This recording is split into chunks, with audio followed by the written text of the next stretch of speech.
They got to bring the Christmas jerseys back, man. You are Locked On Fantasy Basketball, your daily fantasy basketball podcast, part of the Locked On Podcast Network, your team every day.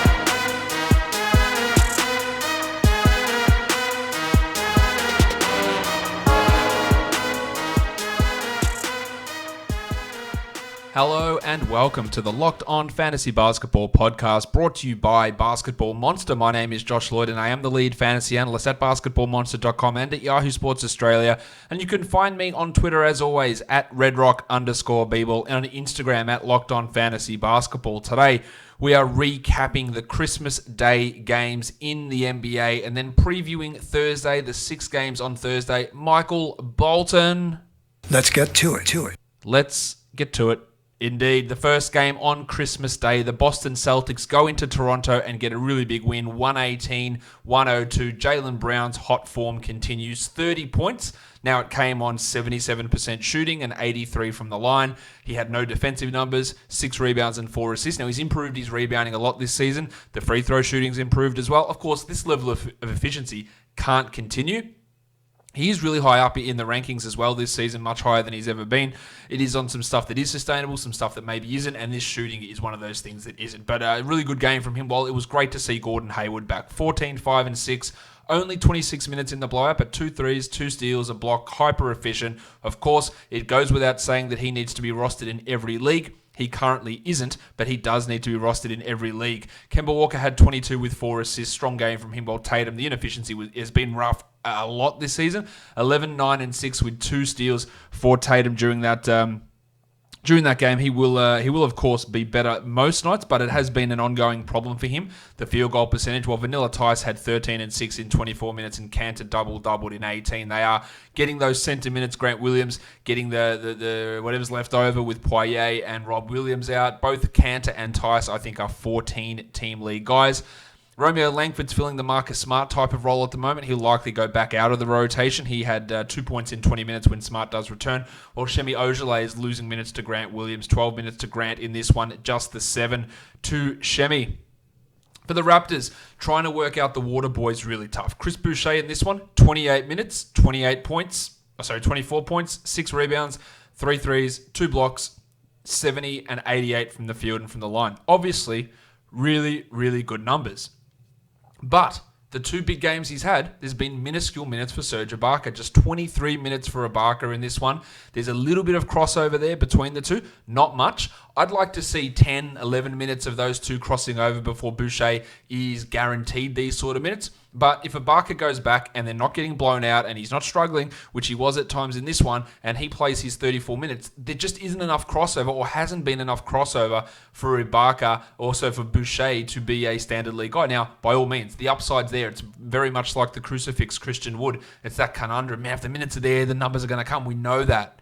But the 2 times that it's happened here has been weird blowout type games where Ibaka has lost, or blowout scenarios where Ibaka has just lost minutes, one of them against the Mavericks when the bench came back and Boucher was a part of that. So it is really hard to get a read on that.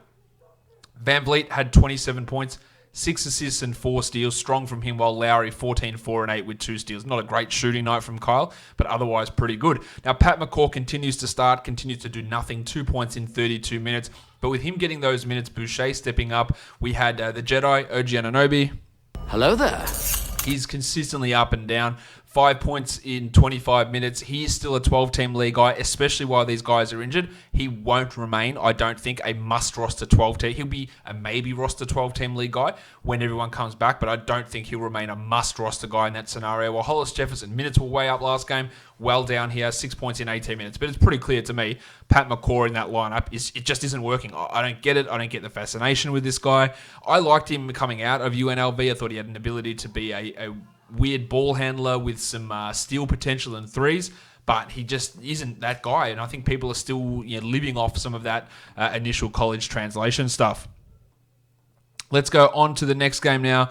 The Milwaukee Bucks. They beat, let me try all that again. The Philadelphia 76ers, they beat the Milwaukee Bucks 121-109. Chris Middleton was great, 31, 8, and 4 with 5 threes on 57% shooting.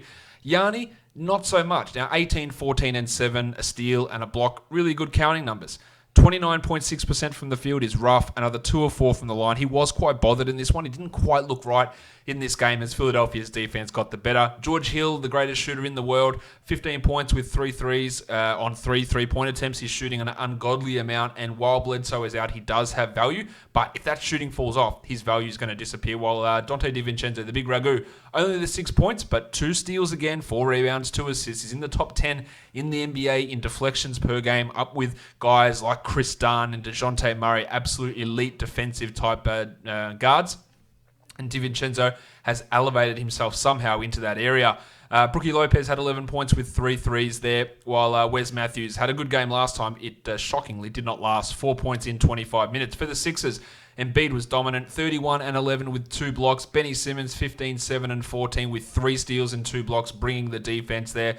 Toby Harris was good as well, while Al Horford, if only the shots went in, he had 11 points on 12 shots, which is 25% shooting, but 3 threes, 10 rebounds, 5 assists, 1 steal, and 1 block. And there are multiple people that, especially on the YouTube, who keep commenting below, like, why is Al Horford so highly rated? I don't get it. It's because he contributes right across the board. He doesn't wow you in any one category, but theoretically, he can score a little bit, he hits threes, he rebounds, he gets assists, he gets steals, he gets blocks, he has a good field goal percentage, he has a good free throw percentage. Above average to average contributions in every category is why Horford has been so good throughout his career. 36 last year, 48 the year before, 41 the year before that, 26, 31, 15, 17, without ever scoring 20 points per game. Now, this season, he's the 60th ranked player, again, just by providing average numbers across the board. None of his Z scores go above 0.6, and that's his highest for blocks, and none of his Z scores go below negative 0.4, which is for points. So everything is just right around average, and that has its own value. In leagues, it's just a nice guy. He comes in, he doesn't hurt you anywhere, and he just keeps you above board in every single category. And I thought I'd mention that because a few people had been talking about it. Joshie Richardson, the shooting number still not right. 18 points on 20 shots, but 4 triples, 5 rebounds, 4 assists, a steal, and a block is good. Well, Furkan Korkmaz, another good scoring night. 16 points in 25 for the Furk. He hit 4 triples. He also weirdly had 3 steals and a block. He is just a 14 to maybe more 16-team league streamer for points and threes, while the painter Matisse Thybulle is sidelined. Next game we take a look at. The third game, what an upset this was. The Golden State Warriors over the Houston Rockets. Jim Harden was not at his best. Had 1 free throw attempt and missed it, but 24, 6 and 11 with 3 steals, while Russell Westbrook, perfect from the line. 8 of 8 from the line. This was not a good game for Houston. Westbrook, 40 minutes, 30, 12 and 5 is pretty good. Those free throws, I reckon they might be solved. His field goal percentage was pretty rough in this one, while Dan House had 18 points in 35 minutes, 5 threes for him, a steal and a block. The last couple for Housey have looked a lot better. Is he a must-roster 12-team league guy? I don't think so. Can he be rostered? Sure. When Eric Gordon comes back, a lot of stuff is going to change, though. Ben McLemore, pretty clear, dropping in all 12s and 14-team leaguers. Tucker had 7 and 8. These are always the downside games for Tucker, where he has these great games and the rankings love him. And you go, well, what's this shit? 7 and 8, like it's nothing. He still probably should be a 12-team league guy, but he's quite inconsistent. While Capella was disappointing here, 10 and 11. For the Warriors, probably the biggest story of the day outside of the big teams in the East getting those big wins, and of course the battle in LA, was Damian Lee. 22 points, 15 rebounds, 4 assists, 3 steals, 2 triples, 56% shooting. Who the hell is Damian Lee? Well, he's, of course, Steph Curry's brother-in-law. But aside from that, he is a really solid NBA player. He is like a Daniel House type of a level player, a wing who can score a little bit. But this, of course, is way above anything he's ever done before. He's a two-way player, and he has used already 30 of his 45 days. So at most, he has 15 more games left this season, at most. Now, the only way they can convert him is by waiting until March 7th, when their little amount of hard cap space is left where they can actually just convert him, no worries. Or they have to make a trade clearing out the space to get him in. And that's not even including what they do with the lubricant Kai Bowman. So for the moment, maybe they just push through and give him these 15 days here over the next 3 weeks, and you get some decent use out of him, because I think he's going to remain starting, especially while the triangle Eric Pascal is banged up. But after that, where does it go? It probably just disappears, and then you're left with nothing for 2 weeks. The same thing happened with House last year, actually, in Houston. They couldn't come to an agreement on a contract. It's not they can't come to an agreement here with Lee. They just physically aren't able to sign him. So how they maneuver this, now grabbing him and adding him and thinking, well, they'll make the necessary moves to open up this roster spot. It could be something you do. But we also had that similar thought that they're going to do it with Bowman as well. Yep, they're going to cut guys and Bowman's going to be converted, and that obviously is not the case. So, strong game from Lee, solid performer.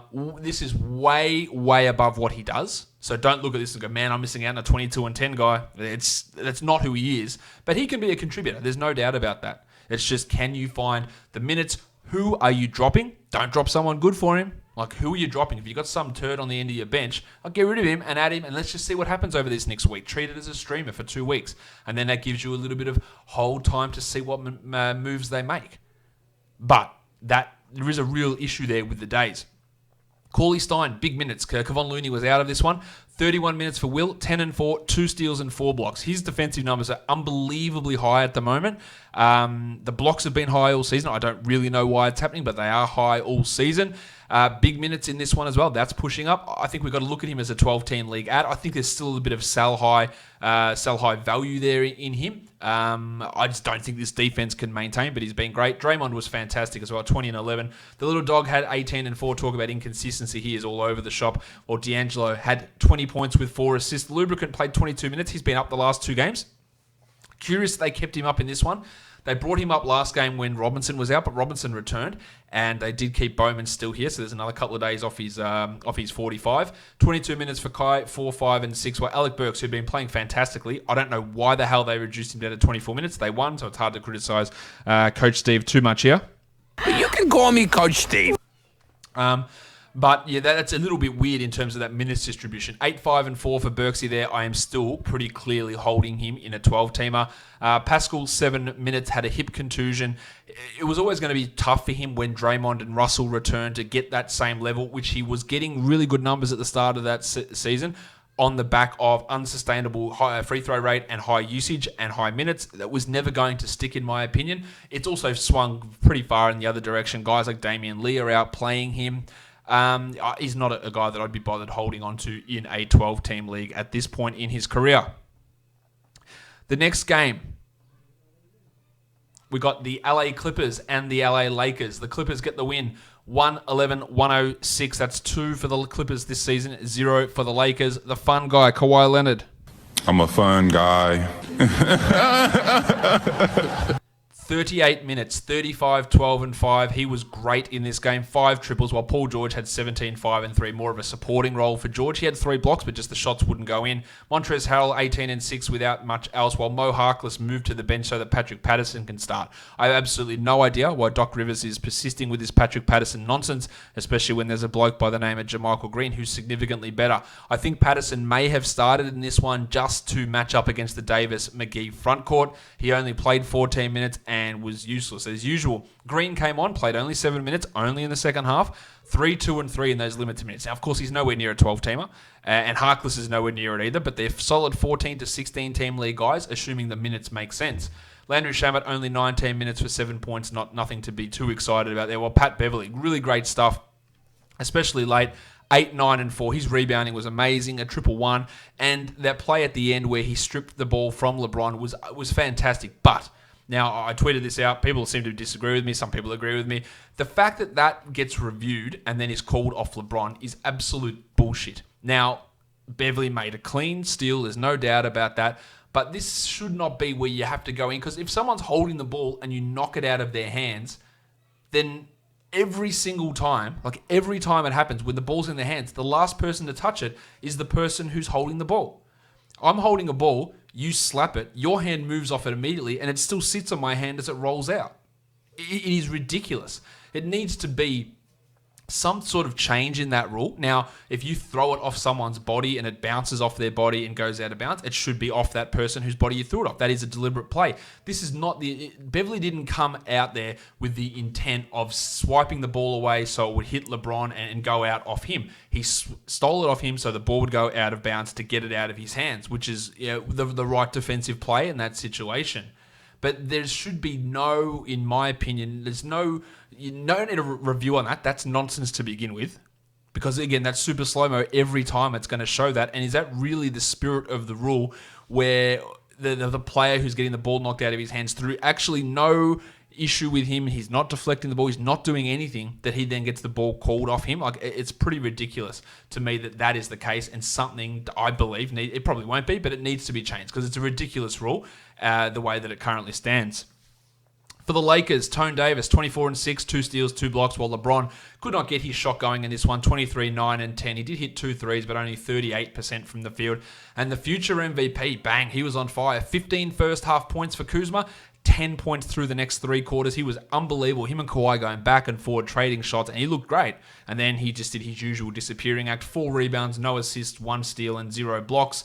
Still not a 12-team league guy. He's a 14-team guy for points and threes. KCP, 13 points in 29 minutes, playing off the bench behind Avery Bradley. Let's just be honest, Avery Bradley is really not good. He had 5 good games for the Memphis Grizzlies last season, maybe, and he hasn't been good for 3 years. He had 2 points in 17, and for all the shit that KCP gets, he is better than Avery Bradley. And Rajon Rondo should never be playing any minutes alongside LeBron James. Now, Rondo's great for that second unit as someone who can handle the ball, but him and LeBron minutes, they're just brutal to watch.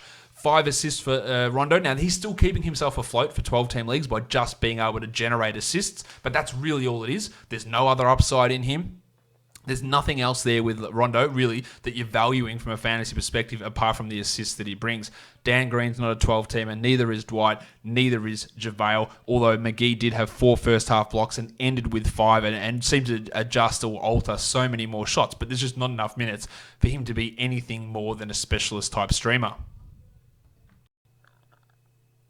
All right, let's move on to the last game of the night. Another upset here. The New Orleans Pelicans on the road get the victory over the Nuggets 112-100. Derek Favors is back. 30 minutes for Favors, only 8 points, but it could have been a lot better. It was only 3 of 9 shooting, but 13 boards, 8 assists, 1 steal, 3 blocks. He still doesn't look right. He's still never going to be the same guy that he was in his athletic prime, but he needs to be on a roster in every single league. Now, I was pretty excited about Favors heading into the season because I didn't believe in Hayes as a big-minute guy. I definitely didn't believe in Okafor. I didn't think Mally would play at center. Okafor's been phased out. Hayes' minutes are down. Mally's out of the rotation. And Favors is healthy again. And we're starting to see those minutes ramp up. And when he plays, the Pelicans are much, much better. He is so key on this team that I think we're going to see him, as long as the health maintains, which is always a huge question mark, that he's going to be able to put up some pretty strong numbers, needs to be rostered. Ingram hit 7 threes, which is just an astonishing thing considering where he came from a year ago. 7 of 9 from deep, 31 points, 2 steals, a block, 7 rebounds. Continues to amaze me every game pretty much. While Holiday had 6 steals to go with 8 assists and 20 points. Josh the Hitman Hart, 29 minutes. Really strong rebounder as a guard. He had 9 of them here. 16 points and 4 triples and not much else. He's more of a 14-teamer. Can have some 12 value. While JJ Redick is not a 12-team league guy, I don't believe. Only 22 minutes for Redick. 15 points with 2 threes. His minutes have started to come down of lately as Favors has been back. Of Hart's minutes gone up. And Lonzo Ball started again. And the most encouraging thing here is he played 36 minutes. Now, the numbers weren't great. 10, 9, and 3 is not that good, but hit 2 threes. He attempted 13 shots. No defensive numbers. I would not feel comfortable leaving him on a waiver wire in a 12-team league. It's been rough from Lonzo, but this game's strong. The performances off the bench in a permanent basis were pretty decent. I think it is going to come together for him. I mentioned there Hayes played only 7 minutes. Okafor played only 10 minutes in this game. For the Nuggets, Big Chungus Nikola Jokic had 23 and 10 with 2 steals, while Big Gaz Harris. Nice, Gary! Yeah, it is pretty nice. 15 points with 3 threes and 4 steals. He is racking up the steals at a huge rate, and if you need steals, he is a guy that you stream in 12ers. He's giving you some threes, he gives you some steals. He doesn't do too much else. But at the moment, we're getting back to that good Gary Harris mode. I don't know if it's going to last, but for now, it's working. A strong offensive game from Malik Beasley, 13 points in 22 minutes with 3 threes. That's 2 out of his last 3 games where he's had some nice microwave scoring performances. Those of you in deep leagues will pay attention to that. Well, Jeremy Grant outperformed Paul Millsap. 17 points for Grant in 29 minutes. He's not a 12-team league ad, but he is a 14-teamer, while Millsap is also not a 12-team league guy. 0 points in 16 minutes with 4 assists and 2 steals. I've been talking about the surprising play of Millsap earlier in this season and how I didn't think it would necessarily last. Here we are, and I think he's a drop in 12s. The Blue Arrow had 8 and 4 in 28 minutes, while Will Barton had 10 and 8 in his 33 minutes of court time. Let's move over a couple of big injury sort of updates or marginal updates. One on Victor Oladipo, Adrian Wojnarowski saying he's targeting a late January, early February return. You would have to assume that we're talking all-star break here for Oladipo. Initially, the thought was maybe he comes back at the end of December. That's been pushed out another month. And then remember, when he comes back, there's a ramp-up process involved. Yeah, we're talking 2-3 weeks of limited minutes and back-to-backs. At this stage, if you've got no injuries and he's in your IR, fine. I just don't see how you can wait another month to 6 weeks before he actually returns for this season, with a realistic chance that maybe he's not even back until March or April. That's potentially a possibility. Not a guy that I advocated drafting literally in any situation. Any of these injuries like this, it's always something that I would steer well away from. And I reckon, even though you've dealt with it this long, I think you got to cut bait. Look, that pushing it out an extra month to 6 weeks should be the final nail in the coffin. The other report from Kyrie Irving is there was a bit of a change in designation of the injury, thoracic bursitis, I believe they called it here, and the report is maybe another 2 to 3 weeks on the sideline, which is obviously annoying. The Nets are so opaque with their injury reporting and the news there that we just don't have any idea what's going to happen. You have to assume he's going to come back at some point. I don't believe any of the conspiracy theories. He's faking it because he doesn't want to play this year. He only wants to wait until Durant comes back. To me, that is a gigantic load of bullshit. But in terms of when he returns, we just have absolutely no idea. And it is completely frustrating to be completely in the dark. At least Dinwiddie's stepping it up, but we just don't know. Where does Dinwiddie's value go? Where does everyone else's value go when Irving actually returns? It is a real tough one, of course. He is still a hold, but it is really, really tough at this point in time. Let's flick it over now and look at the games going to be played on Thursday, December the 26th. We're looking at this from a DraftKings pricing perspective. Let's go into it. All right, the first game we're looking at here for Thursday, the Washington Wizards and the Detroit Pistons. The Wizards are still without pretty much everybody. Rui Hachimura, Davis Bertans, Thomas Bryant, John Wall, of course, CJ Miles, Isaiah Thomas is suspended again. There is a marginal glimmer of hope as Jordan McRae has been upgraded to questionable. If he comes in, it does put a potential limit on someone like the Big Mitten, Gary Payton, who played 34 minutes last game. There's also Garrison Matthews and the old Prison Break Admiral Schofield could lose some playing time. This Wizards rotation is an absolute giant mess with so many uncertain issues that could arise. I think we're going to see a lot more Ish Smith in this game. Beal's there. Troy Brown will do his thing as well, but lots of weird stuff could go down. As for Detroit, the Duck, Luke Kennard, he is out, while Blakey Griffin is probable, as is the Crucifix, Christian Wood, while the Shark, Bruce Brown, is questionable. Baby shark, do-do-do-do-do. With his calf strains, multiple. At point guard, looking at DraftKings pricing here, Ish is at 6,100. Don't be too put off. Last game he played only 25 minutes and had 31 points. That's fantastic. Give him 35 minutes, which he realistically should get. He should smash that number in a really good matchup for him. Langston Galloway got minutes last game but did nothing as per usual, while Derrick Rose at 6,400. With Griffin back, it does limit Rose a little bit, but I do like the matchup here for him. He should be able to get you 30, but at 6,400, you want a little bit more. Bruce Brown's at 48, not interested in him. Gary Payton, the Big Mitten, he's come in at 5,800 because his first game of the season, he dropped 44 points. Now, there was a shit ton of steals in that, a shit ton of minutes. All of those things make me think this is a bit of a fade Payton situation, especially coming in at such an aggressive price. If Brown is out, Timmy Frazier at 3,500. Look, he can get some assists, but does he provide good DFS value? Usually no. At shooting guard, Svi Mikhailuk at 3,700. He's going to get the opportunity most likely to replace Kennard once again. He had 24 points in 32 minutes last game, which at that 3,700 price tag is not bad. Can he be better than that? Yeah, maybe marginally. So I don't dislike him. He's obviously not going to be a guy that swings things in either direction. While Brad Beal's at 9,900, he's going to get another 50-point opportunity here, I would guess. So I do like Beal quite a bit. Troy Brown was a monster last game, and his salary has been elevated all the way up to 6,200. Dropped 53 last game. He's going to get opportunities. I just feel like that might be pushing it a little bit too far, that salary. For your small forwards, the Prison Break, Admiral Schofield's at 36. He doesn't really do anything from a DFS point of view. Neither does Isaac Bonga. And then for bigs, Blake Griffin's at 6,800. He is not worth an investment at that price, I don't believe. We go on to Andre Drummond at 10,000. He's more of a 95 100 guy, I think, rather than 10,000. That's a little bit high, but it is not a bad matchup. We're going up against Jan Mahinmi and Andrzej Pasechniks. As for Pasechniks, 3,700. He had 18 points last game. The minutes are going to be there, but what's he top out at? 21 points? So it's not all that high. I think we can do better. Mahinmi at 48, that salary probably feels a little bit high. Markieff Morris at 54. With Blake back, it takes a little bit of the certainty out of what his role could be, unfortunately.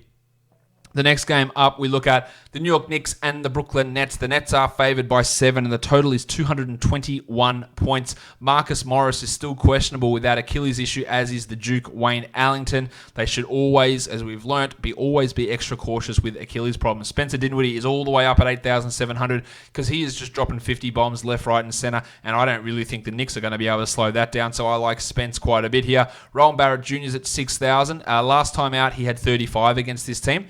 There is some real concern, again, with how his shooting goes and then how Mike Miller handles those minutes.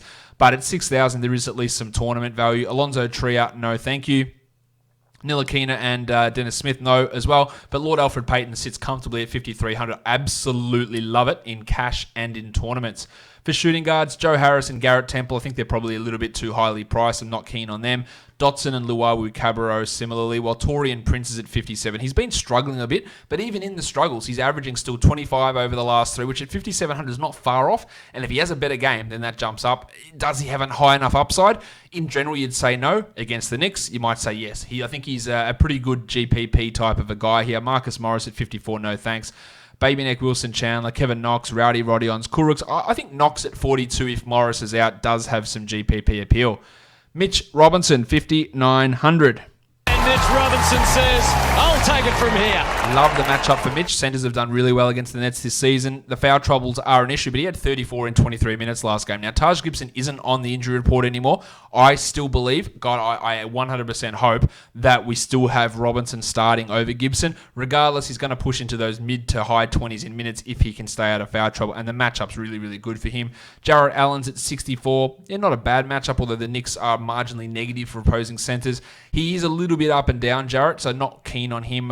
Super highly keen anyway. While Julius Randle playing much better under Miller. He's at 6,800. I actually think that's not a bad option. While Bob Portis at 46, no thank you. Same with DeAndre Jordan at 51. Although Jordan's averaging 31 over his last 5. I don't want to get too excited about that, but it is at least something worth monitoring. I think I would end up going in a different direction though. Next game, the Memphis Grizzlies and the Oklahoma City Thunder. The Rooster, the Italian cock, Danilo Gallinari. Hands off my cock! He is probable to play after missing last game, pulling out in warm-ups. Giggity. He also was a late scratch in that game as well. At point guard, Chris Paul's at 7,200. Really like Chris Paul's floor here. The matchup is fantastic for him. I think he should be looking as a 40-point type of guy. I like him quite a bit here. Ja Morant's at 6,900. Giggity. I reckon it's a little bit high. He just always seems to be limited to that 30-minute mark, so I'm not massively keen there. While Shai Gilgeous-Alexander at 6,700 rolling. 44 average over the last 3. Do I trust it with him? At the moment, I don't, so I reckon we look in a different direction. I'm much more trustworthy for Dennis Schroeder, which is amazing. Averaging 44 over his last 3 as well. He's at 6,600. I'd probably take him over Shai somehow. While the wave pool, D'Anthony Melton's at 4,000. Just not enough minutes for him. Tyus Jones, Grayson Allen similarly. For your shooting guard, Dylan Brooksy Brooks is at $5,000. He had been sort of consistent. Last game wasn't too great. He's probably more of a GPP guy who could go for 35, which at 5,000 is not bad, but it's not really going to swing things all that much. Terry Ferguson won't swing anything. For your small forwards, the Roosters at 6,600. Prior to that injury, he was averaging 35, which is fine. More of a cash guy than a tournament guy, I believe, at the moment. Jay Crowder's a neither. While Triple J, Jaren Jackson Jr., 6,500. Probably pushing it a little bit too far on the upper end there. Not massively into him as an option. Jonas, oh man, I hate when I do that. Jonas Valanciunas, 6,100. 38 average over the last 5, 6,100. You'd look at that and be pretty happy, especially with the way they've been weirdly limiting Brandon Clark. So I'm okay with JV at those numbers, while Steven Adams at 6,400. He was an absolute perler in the last game, dropping in 51 points. I don't feel super confident in using him, though, in this contest. Next game, The Dallas Mavericks, they host the San Antonio Spurs. Luka Doncic has been upgraded to questionable. I believe that Doncic will play, obviously eliminating a lot of that value from Jalen Brunson, taking a bit away from Porzingis, taking some away from Delon Wright, Seth Curry, Tim Hardaway, all those guys lose a bit. As for Delon, 3,500. I don't really see it from him. Doncic is at 11.8. I wouldn't want to get super invested in him first game back, so I might fade that off. Or DeJounte is down at 5,700. DeJounte Murray. His lowest score in his last 5 has been 29. If you give me 29, I'm wrapped with that, and that's a minimum type score. I'm okay. I'm really okay with him. I actually really like him a lot. Here, Bryn Forbes, Seth Curry, maximum Derek White, Patty Mills. Hard to get excited about those guys. Although White, even in the limited minutes, he's averaging 26 over his last 3. At shooting guard, Tim Hardaway Jr., 5,600, averaging 30 points over the last 5. Always more of a tournament guy to me because he is quite up and down and quite inconsistent, and Doncic potentially returning could hurt that. Well, DeMar DeRozan is all the way down at 6,500. I really like him at that salary. He dropped 51 against the Grizzlies last time out. I think he can beat that number. Bellinelli broke off the drip. Lonnie Walker, no thanks. At small forward, Rudy Gay, that's a big no from me. Dorian Finney-Smith also not working for me in any sort of positive fashion. And then on to the big man, Porzingis, 8,300. Really crushing it without Doncic. If Doncic returns, I reckon that's a little bit tough to use. But his last 5 games, his lowest score's been 45. So he's absolutely been dominating. I reckon it might be a fade-off scenario, but also a big play if Doncic is out. Dwight Powell, Jakob Poeltl, no thank you. LaMarcus Aldridge at 74. On a bit of a roll at the moment, 44 average over his last 5. There's some real value in him, I think, at that sort of a salary. The next game up on Thursday, we've got the Minnesota Timberwolves, the Sacramento Kings. Both Karl Anthony Towns and Shabazz Napier are questionable, while Bogdan Bogdanovic is questionable for the Kings. The Kings' last game started Marvin Bagley and Richaun Holmes together, and the word is that they'll do that again. Of course, if Towns is out, it's Gorgie Jeng that gets the boost there. If Napier is out, you're going to have, probably it's going to be Jeff Teague. My name is Jeff. But they got their asses kicked that badly last time that it was Keelan Martin and Jordan McLaughlin and Noah Vonleh and all these weird-ass bench guys who were getting the boost in minutes. At point guard, Napier's at 3,300. If he is the starter, he will smash the absolute shit out of that number, and that would be the guaranteed lock of the day, I think, if we even hear that he's healthy at that price. Foxy's at 7,000. Really strong stuff from Fox over the last couple of games. I like him a lot at that salary as well. Jeff Teague at 55. I think I would be in on him if Napier is out. In on him in a pretty big way. I just don't think that those minutes that we saw last game are indicative of anything moving forward, and you couldn't pay me to roster Jarrett Culver at this stage. Corey Joseph and Jalen Noel, no thanks. At shooting guard, Kogi, no thank you. Bogdanovic is at 5,000. Hard to get too trustworthy there, while Budrick Hield, 6,300. Can't hit a shot at all at the moment, but that gives him that salary drop, which is intriguing. Plus 40-point upside as a GPP guy works for me. Andy Wiggins, 7,800. If Towns is out, I'm all about that for Wiggins. Even last game where they were bad, he still had 34. So I think there's real strong floor value and ceiling value for Wiggins there. Small forward Covington, I don't know how you can trust him at all. 22 minutes over the last 3 games, 15 points, really bad. I don't know if it's an injury. I don't know if it's him. I don't know if it's the team. I don't know if it's the coach. There's so many factors going into it, but all I need is one of those things to be true, and he's not going to return value. So that's a strong fade, as is the pencil. Harrison Barnes. Barnesy. Yeah, just an excuse for me to hit the button. He's not worth looking at. For the big man, Bagley's at 5,300, has not been good so far, but I think he can eclipse that number pretty comfortably. That's a $400 price drop, which I like.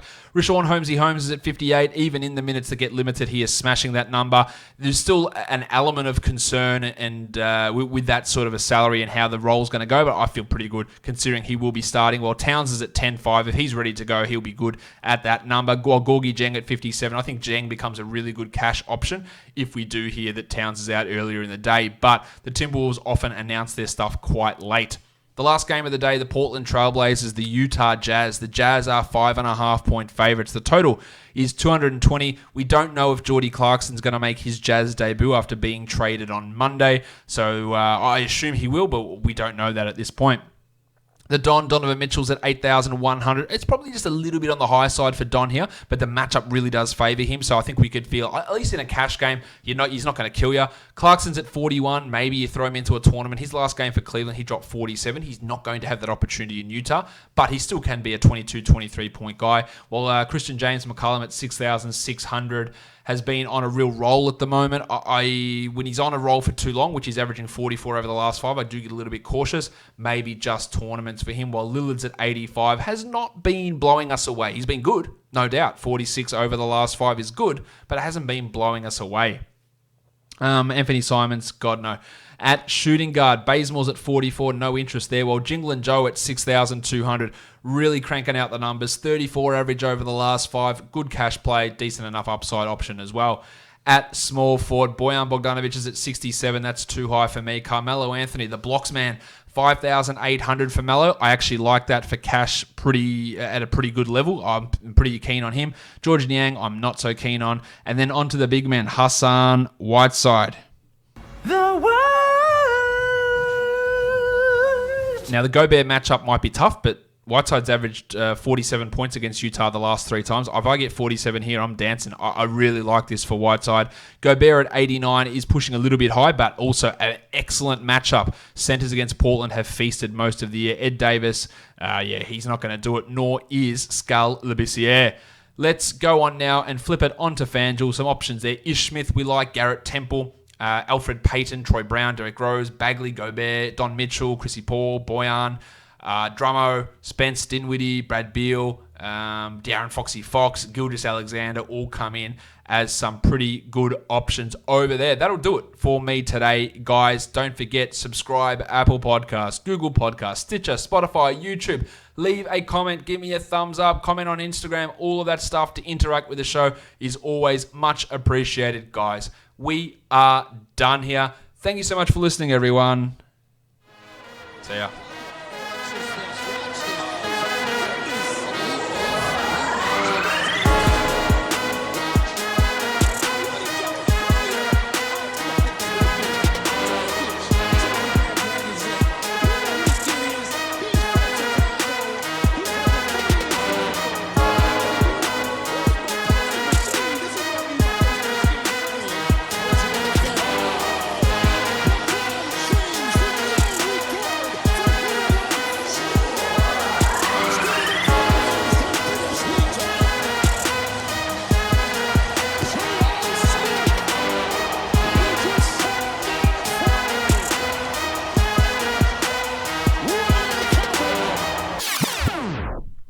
Bobby Portis.